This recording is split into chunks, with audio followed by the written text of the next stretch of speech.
And we're going to talk to you again in the next half hour of the programme if you can be patient a little bit longer. We really appreciate your contributions. Thank you.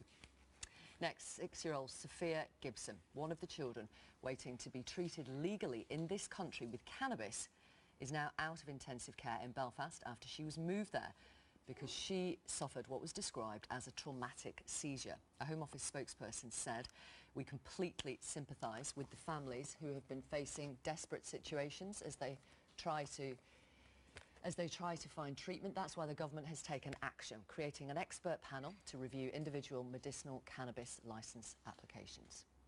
Speaking to Radio 4's Today programme this morning, Sophia's mother, yesterday, Sophia's mother, Danielle Davis, gave her reaction. For the Home Office to release a statement saying they sympathise, come over to the Royal Victoria in Belfast right now, see my daughter, see us, and then release a statement of how you feel, because as a mother, I just feel so horrible, because I know there is something out there that can help Sophia, and if I was to bring it into this country, I'm classed as a criminal. So I'm asking Nick Hurd,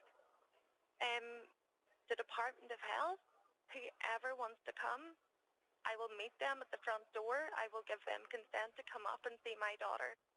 This cannot keep happening. It's going to come to the day where I'm visiting a headstone and not a hospital, and I pray to God that doesn't happen.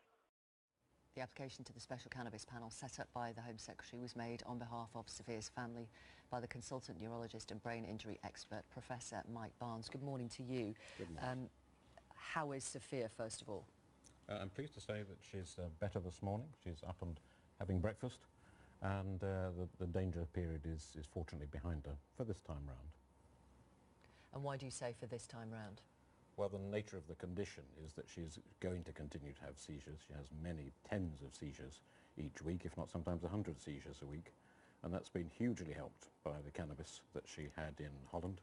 And that reduced those seizures by well over 50%. And when the illegal component, THC, was added, it reduced those seizures by about 90%. So that is a remarkable change. What stage is the family at with her application then? Well, the application was put in about 5 or 6 days ago, and I gather, although I haven't been notified formally yet, that they might issue a licence today, hopefully. Is 5 or 6 days too long? It was in her case, yes, because there was the risk, and what then happened that she went into hospital with all those seizures. Right. But we shouldn't forget there's several hundred other such children out there who are still having seizures, who are not yet on cannabis medication, who might be helped by it. And do you think the evidence is out there now to show that this product is reliable?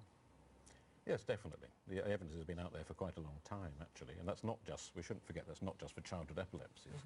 There's a whole variety of other conditions, sometimes adult epilepsy, but also chronic pain, sickness after chemotherapy, which is also a big issue, fibromyalgia, post-traumatic stress disorder.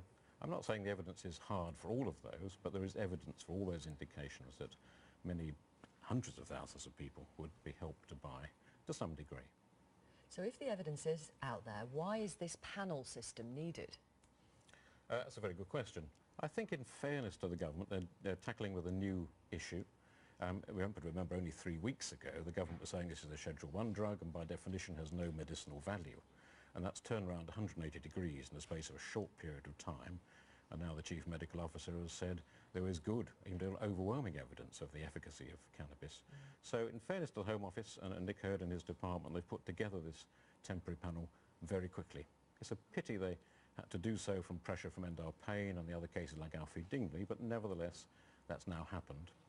I hope the panel is temporary, and temporary meaning very short term, because what I'd like to see is a proper, robust system put into place so that medicinal cannabis, with some controls and constraints, is put into place so that doctors can prescribe it much more readily.